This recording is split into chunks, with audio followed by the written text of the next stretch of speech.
I've been on the street since I was 11, 12. Different types of sexual assault with different areas, to the point where it was so normalized in my life that I didn't even think it was wrong. Got into the criminal justice system, doing all the wrong things. I turned to a drug because the drug gave me that sense of peace. And from one drug, it went to another and to another and to another.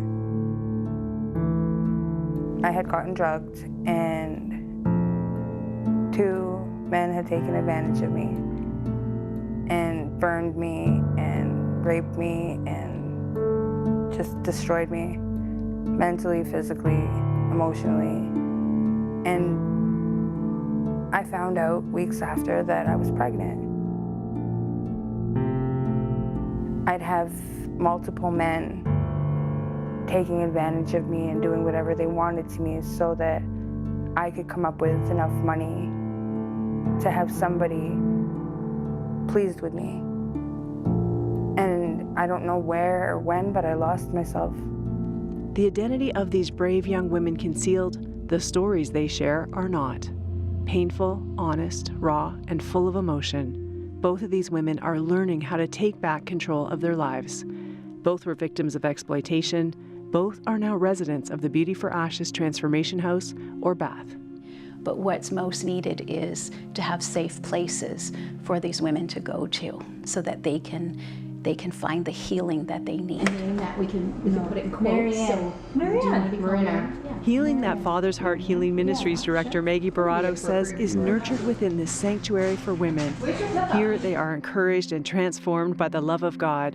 At times, it is an uphill battle within a society where sex trafficking is experiencing disturbing trends.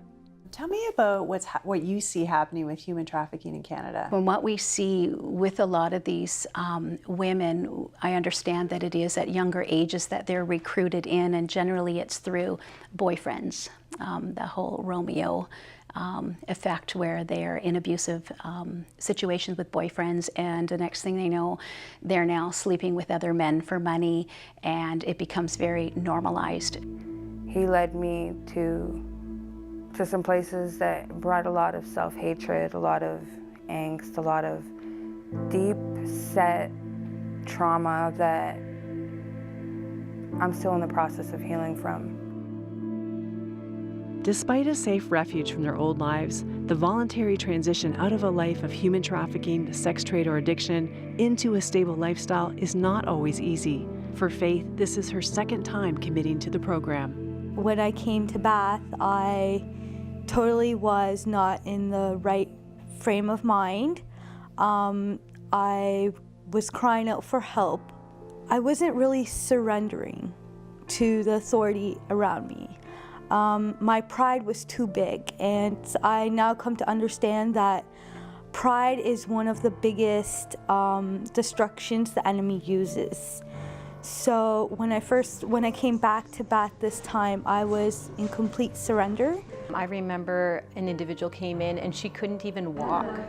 Grace Van Akem is the program coordinator with Beauty for Ashes. I think when you deal with people in crisis, when you deal with people in addiction, family members, people who've been through it with others, kind of think, I don't know if change is really ever possible. Is change possible? Yes.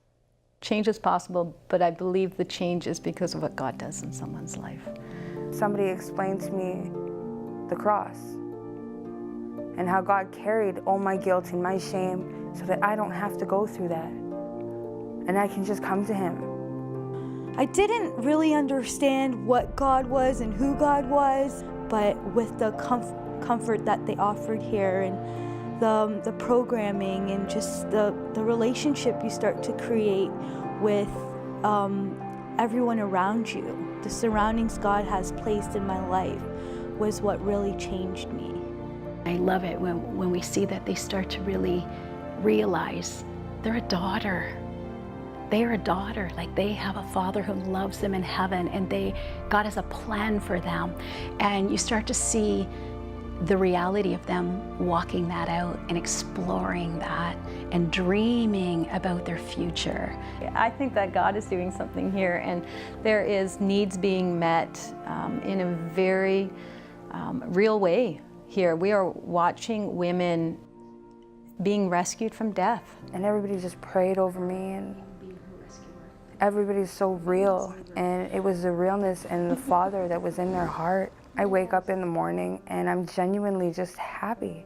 A happiness that has grown into a love for spoken word art, allowing Deborah to express her deep love for God. Make me believe that I was worth his birth, his life is crucifixion, that the word depicts opposite of fiction. And Maggie's hope is that the program will expand to also include homes and programming for men.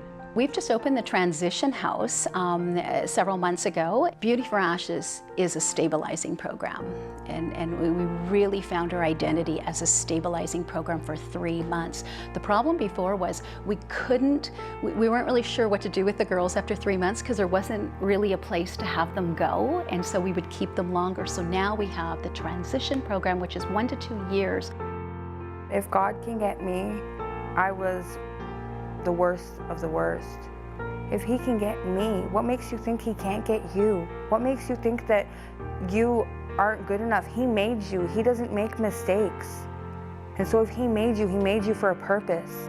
I believe that this program has changed my life for forever. And so far now we have this house. We've opened someone bought another house for us for a transition home, and we have 3 bedrooms in there, and then we have 2 apartments. And so if anybody is wanting to buy houses, you just let me know, because we'll fill them.